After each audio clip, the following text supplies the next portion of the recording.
और रुक करेंगे अगली खबरों की ओर। राजधानी लखनऊ से खबर, जहां 10 दिवसीय उत्तराखंड महोत्सव के उद्घाटन कार्यक्रम में सीएम योगी आदित्यनाथ ने कहा कि प्रधानमंत्री नरेंद्र मोदी के नेतृत्व में एक भारत श्रेष्ठ भारत की भावना को साकार करने के लिए पूरा देश एकजुट होकर काम कर रहा है। सीएम योगी ने कहा कि उत्तराखंड का नागरिक जहां भी जाता है अपनी अटूट देशभक्ति और कर्तव्य निष्ठा के बल पर स्थानीय संस्कृति में तुरंत रच बस जाता है।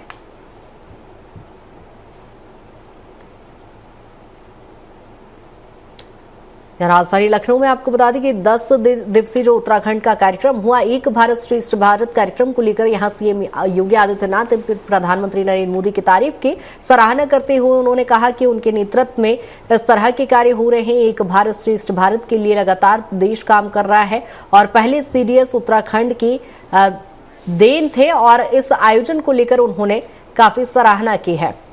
और ज्यादा जानकारी के साथ पवन हमारे साथ जुड़ गए। पवन, जिस तरह से देख रहे हैं यहाँ पर एक भारत श्रेष्ठ भारत को लेकर तमाम जो बड़े आयोजन हो रहे हैं उसको लेकर सीएम योगी आदित्यनाथ सक्रिय संवेदनशील दिखाई दे रहे हैं और कार्यक्रम की तैयारियों को लेकर सराहना करते हुए भी वो दिखाई दिए।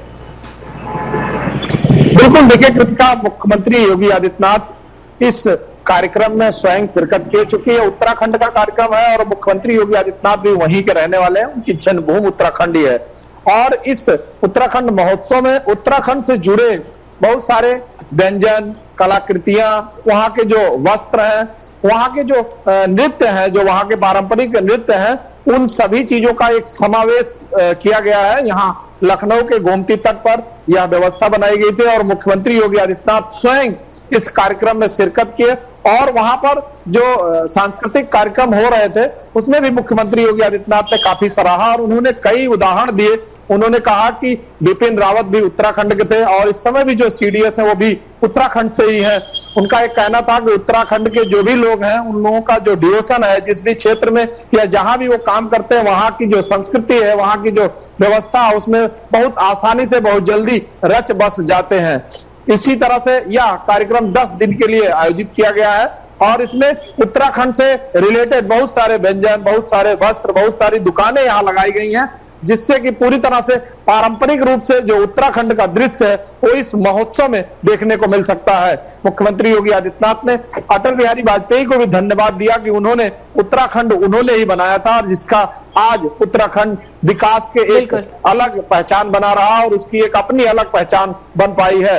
उत्तराखंड को देवनगरी भी कहा जाता है, जिसके लिए मुख्यमंत्री योगी आदित्यनाथ ने कल अपने भाषण में बहुत सारी उत्तराखंड की विशेषताएं गिनाई। बिल्कुल पवन, कहीं ना कहीं देवभूमि कहलाती है उत्तराखंड की पवित्र नगरी, उसे माना जाता है और प्रधानमंत्री नरेंद्र मोदी तो हमेशा ही अपनी चर्चाओं में उसका जिक्र भी करते हैं। लेकिन जिस तरह से सीएम योगी आदित्यनाथ का कनेक्शन आपने बताया, ऐसे में वहां पर 10 दिवसीय जो उत्सव हो रहा है उसको लेकर यदि हम देखें तो कहीं ना कहीं उत्तर प्रदेश वासियों में भी एक उत्साह दिखा जाता है। देश भर में तमाम लोग वहां पर शामिल होने के लिए पहुंचते हैं। 10 दिवसीय इस उत्सव को लेकर और क्या कुछ सीएम योगी आदित्यनाथ ने कहा, कितने वो उत्साहित नजर आए इस दौरान? बिल्कुल कृतिका, देखिए सबसे बड़ी बात है कि उत्तराखंड कहीं किसी जमाने में यूपी का ही एक अंग माना जाता था, क्योंकि आज वो उत्तराखंड अलग हुआ है, क्योंकि उसका एक भौगोलिक स्थिति भी अलग था। जब उत्तराखंड बनाने की बात आई तो उस समय भी बहुत सारी चीजें जो मनन किया गया, उसकी विशेषताएं जानी गई। उसके बाद उत्तराखंड को देखा गया कि कौन सा भाग ऐसा है जो अलग है उत्तर प्रदेश से, उसको पूरी तरह से उत्तराखंड के रूप में बनाया गया। वैसे तो वो देवनगरी के रूप में जाना जाता, वहां पे बहुत सारी ऐसी देवस्थान है, बहुत सारे ऐसे जो है मंदिर है, बहुत सारे ऐसे देवालय हैं जहां पर लोग आज भी भारत नहीं बाकी विदेश से भी लोग आते हैं वहां दर्शन पूजन के लिए।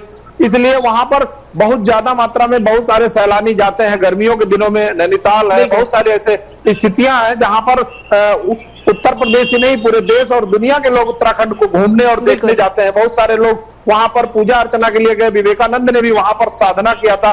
कई ऐसे वहां पर स्थल हैं जो पौराणिक हैं, जिसके लिए बड़ी मान्यता है। बिल्कुल पवन, यानी पर्यटन की दृष्टि से भी देखें तो उत्तराखंड नगरी का एक अपना अलग महत्व हो जाता है। बहुत शुक्रिया तमाम चर्चा के लिए।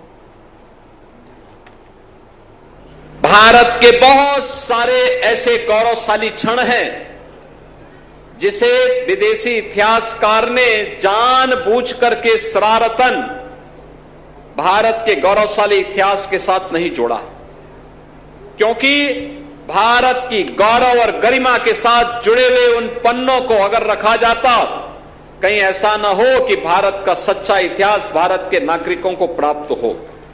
और इसके लिए उन लोगों ने शरारत की, लेकिन लोक गायन और लोक परंपरा के माध्यम से वह गाथा आज भी हम सबको सुनने और देखने को प्राप्त होती है।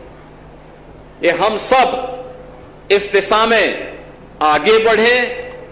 हमें अपनी मातृभूमि, अपनी देवभूमि पर गौरव की अनुभूति होनी चाहिए।